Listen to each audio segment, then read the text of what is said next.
आभाला सकाळी जाग आली. तिचे डोकेदुखीमुळे काय झालंय ते तिला 2 मिनिटं कळलंच नाही. मग एक करत तिला सारं काही आठवलं. कॉलेजच्या गच्चीवर सुधाने आकाशतर्फे दिलेली चिठ्ठी, त्यात आकाशने लिहून पाठवलेला नकार, डोळ्यातील अश्रू थोपवत आभाने धरलेली घराची वाट आणि न जेवता खाता स्वतःला बेडवर झोकून न देणं आणि उशिरापर्यंत आसवं गाळत तसंच बेडवर पडून राहणं. तिच्या घरात सगळ्यांना तिची काळजी वाटत होती. आई बाबा, दादा सगळे तिला काय झालंय ते खोदून खोदून विचारत होते. ती फक्त एकच म्हणत होती, तब्येत बरी नाही. हा कसला तोंड दाबून भुक्यांचा मार. जी गोष्ट तिला सगळ्यांना ओरडून सांगायची होती तीच तिला अजिबात व्यक्त करता येत नव्हती. तिला आईच्या कुशीत शिरून रडायचं होतं. बाबांना सारं काही सांगायचं होतं. त्यांनी दिलेला धीर तिला हवा होता. दादाने दिलेले सल्ले आज तिला खरंच ऐकायचे होते. पण ती कोणालाच सांगू शकत नव्हती. त्यांनी तिला समजून घेतलं नसतं तर. तिच्या 1-2 मैत्रिणींना हा अनुभव आला होता. दादांचं अफेअर होतं. घरात माहितीही होतं. पण तिच्या अफेअरला घरच्यांनी इतकं सहज स्वीकारलं असतं? ती उठून ब्रश करायला बाथरूमकडे निघाली. इच्छा नव्हती तरीही जाता जाता आरशात तिचं सहज लक्ष गेलं आणि ती थांबली. स्वतःलाच आरशात पाहू लागली. एका रात्रीने तिला किती बदलून टाकलं होतं. ती तशीच दिसायला चांगली होती. गोरा रंग, गोल चेहरा, अप्र नाक, काळेभोर डोळे, लांब सडक केस, रेखीव देह, उठावदार उंची. देवाने तिला सुंदर दिसण्यासाठी गरजेच्या असलेल्या सगळ्या गोष्टी दिल्या होत्या. पण आता आरशात दिसणारं प्रतिबिंब या वर्णनाशी विसंगत वाटेल असंच होतं. रडून डोळे सुजले होते. गालावर ओघळलेले आय लायनरचे डाग, विस्कटलेले केस. बाप रे, एक गोष्ट माणसाला इतकं बदलू शकते? काही व्यक्ती आयुष्यात इतक्या महत्त्वाच्या कशा काय होऊन बसतात? इच्छा नसतानाही तिने स्वतःला सावरलं आणि ती तयार होऊन बाहेर आली. आई किचनमध्ये लगबग सुरू होती. नेहमीप्रमाणे यावेळी घरात बाकी कोणीच नव्हतं. बाबा बँकेत तर दादा कॉलेजला गेला होता. आईही तयार झालेली दिसत नव्हती. ही कुठे बाहेर जाणार आहे का? आईने तिच्याकडे पाहिलं. आईच्या चेहऱ्यावरून तिच्या मनात काय चाललंय याचा पत्ता लागत नव्हता. उठलीस? मला वाटलं अजून मूडच नाही की काय उठायचा. घे, कॉफी घे लवकर. आईने दिलेला कॉफीचा मग तिने हातात घेतला. खरं तर कॉफी तिला आवडायचीच नाही कधी. तिचा चहाच लाडका.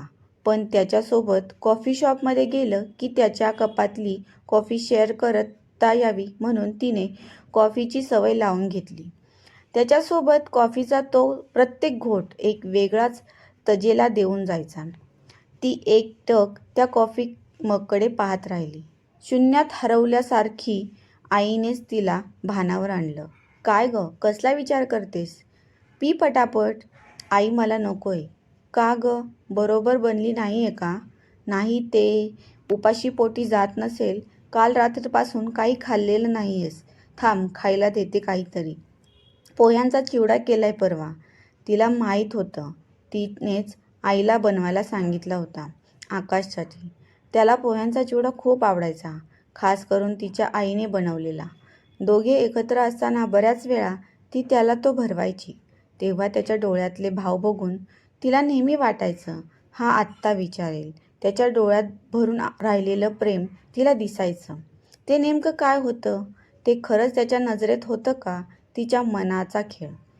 आई, मला नको आहे काही खायला. आईने आश्चर्याने तिच्याकडे बघितलं. का ग, काय झालं? नाही, काही नाही. भूक नाहीये. काल रात्रीपासून पाहते मी. कसलं बिनसलंय? काय बिनसलंय? मला वाटत होतं नेहमीप्रमाणे मूड स्विंग आहे. पण हे तसं नाहीये. आबा काही सिरियस नाहीये ना? आबाला सगळं काही सांगायचं होतं. काही नाही आई, खरंच काही नाही. पण ती इतकंच म्हणाली. जाऊ दे, मी कॅन्सलच करते बाहेर जाणं. तुझ्याबरोबर थांबणं मला जास्त महत्त्वाचं वाटतंय. आईची वाढलेली अस्वस्थता तिच्या बोलण्यातून दिसत होती. आई, डोंट वरी, तू जा. मी खरंच ओके आहे अगदी. मला मूर्ख बनवू नकोस. ओके आहे म्हणे. आई आहे मी तुझी, सगळं कळतं मला. मुलांची काही भानगड नाही ना आबा? तसं असेल तर सांग, मी नाही रागवणार बेटा, प्लीज सांग. आईचे डोळे भरून आले होते. किती प्रेम करतात ही माणसं आपल्यावर, आपला परिवार आपल्याला हे किती ओळखतात. आई पुढे बराच वेळ तिच्याशी बोलत होती. प्रत्येक प्रसंगात ते कसे तिच्या पाठीशी आहेत हे सांगत होती. आबा फक्त ऐकत होती. आपल्या अशा वागण्याने आपल्यापेक्षा जास्त त्रास यांनाच होतोय हे तिला जाणवत होतं. आपल्यावर प्रेम नसलेल्या मुलासाठी आपल्यावर इतकं प्रेम करणाऱ्यांना त्रास द्यायचा का? अखेर आईला कन्व्हिन्स करून तिने ती जिथे जायची निघाली होती तिथे पाठवलं. पण मनात निर्धार पक्का केला. आकाशसाठी असं झुरायचं नाही. गोष्ट खूप कठीण होती, पण हे करणं तिला भाग होतं. तिच्यासाठी नाही तर तिच्या घरच्यांसाठी. हा निर्धार मनाशी पक्का करायला तिला बराच वेळ लागला.